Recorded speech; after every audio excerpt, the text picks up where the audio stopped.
তুমি কি একজন রাশার আর তুমি এটাই জানো না তুমি M590 ইউজ করবা নাকি ট্রোগন ইউজ করবা। আজকের এই ভিডিওতে এমন তিনটি ক্যারেক্টার স্কিল কথা বলবো যেগুলো ইউজ করলে তুমি ট্রোগন আর M590 দুইটাই ডেঞ্জারাস ভাবে চালাতে পারবা। তো গাইস, আমাদের প্রথম ক্যারেক্টার হইছে জোসেফ। তুমি যখন জোসেফ ইউজ করবা, যদি তোমাকে কোন এনিমি ড্যামেজ দেয়, তোমার মুভমেন্ট স্পিড কিন্তু অনেকটাই বেড়ে যাবে, যার কারণে কিন্তু তোমার গায়ে এনিমি গুলি লাগানো অনেকটাই কষ্ট হয়ে যাবে। আর আমাদের দুই নাম্বার ক্যারেক্টার হইছে অ্যান্ড্রিউ। তুমি যখন অ্যান্ড্রিউ ক্যারেক্টারটা ইউজ করবা, তোমাকে যদি কোন এনিমি মারে, তোমার বেস্টি কিন্তু 20% ড্যামেজ কম দিবে, তার জন্য কিন্তু এই ক্যারেক্টারটা তোমার ইউজ করাই লাগবে। আর আমাদের তিন নাম্বার ক্যারেক্টার হইছে নিকিতা। তুমি যখন নিকিতা ক্যারেক্টারটা ইউজ করবা, তোমার M590 আপডেটের আগে যেমন চলতো, নিকিতা ক্যারেক্টারটা ইউজ করার পর তেমনই কিন্তু চলবে। মানে তোমার রিলোড স্পিডটা অতিরিক্ত ফাস্ট হয়ে যাবে। আর তোমরা তো জানো ট্রোগনের মতো কারণ রিলোডে কিন্তু অতিরিক্ত টাইম নেয়, যার কারণে কিন্তু তুমি ট্রোগন খুব ইজিলি তাড়াতাড়ি রিলোড করে দিতে পারবা। আর নেক্সটে কোন টপিকের ভিডিও বানাবো অবশ্যই কমেন্টে জানিয়ে দিয়ে যাবা।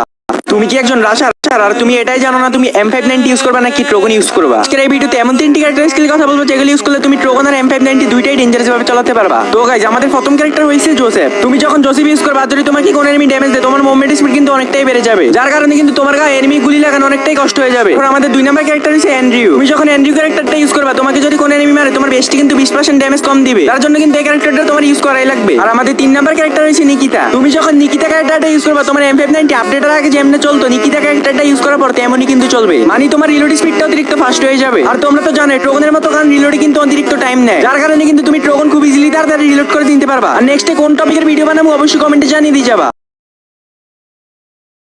তুমি কি একজন রাশার আর তুমি এটাই জানো না তুমি M590 ইউজ করবা নাকি ট্রোগন ইউজ করবা। আজকের এই ভিডিওতে এমন তিনটি ক্যারেক্টার স্কিল কথা বলবো যেগুলো ইউজ করলে তুমি ট্রোগন আর M590 দুইটাই ডেঞ্জারাস ভাবে চালাতে পারবা। তো গাইস, আমাদের প্রথম ক্যারেক্টার হইছে জোসেফ। তুমি যখন জোসেফ ইউজ করবা, যদি তোমাকে কোন এনিমি ড্যামেজ দেয়, তোমার মুভমেন্ট স্পিড কিন্তু অনেকটাই বেড়ে যাবে, যার কারণে কিন্তু তোমার গায়ে এনিমি গুলি লাগানো অনেকটাই কষ্ট হয়ে যাবে। আর আমাদের দুই নাম্বার ক্যারেক্টার হইছে অ্যান্ড্রিউ। তুমি যখন অ্যান্ড্রিউ ক্যারেক্টারটা ইউজ করবা, তোমাকে যদি কোন এনিমি মারে, তোমার বেস্টি কিন্তু 20% ড্যামেজ কম দিবে, তার জন্য কিন্তু এই ক্যারেক্টারটা তোমার ইউজ করাই লাগবে। আর আমাদের তিন নাম্বার ক্যারেক্টার হইছে নিকিতা। তুমি যখন নিকিতা ক্যারেক্টারটা ইউজ করবা, তোমার M590 আপডেটের আগে যেমন চলতো, নিকিতা ক্যারেক্টারটা ইউজ করার পর তেমনই কিন্তু চলবে। মানে তোমার রিলোড স্পিডটা অতিরিক্ত ফাস্ট হয়ে যাবে। আর তোমরা তো জানো ট্রোগনের মতো কারণ রিলোডে কিন্তু অতিরিক্ত টাইম নেয়, যার কারণে কিন্তু তুমি ট্রোগন খুব ইজিলি তাড়াতাড়ি রিলোড করে দিতে পারবা। আর নেক্সটে কোন টপিকের ভিডিও বানাবো অবশ্যই কমেন্টে জানিয়ে দিয়ে যাবা।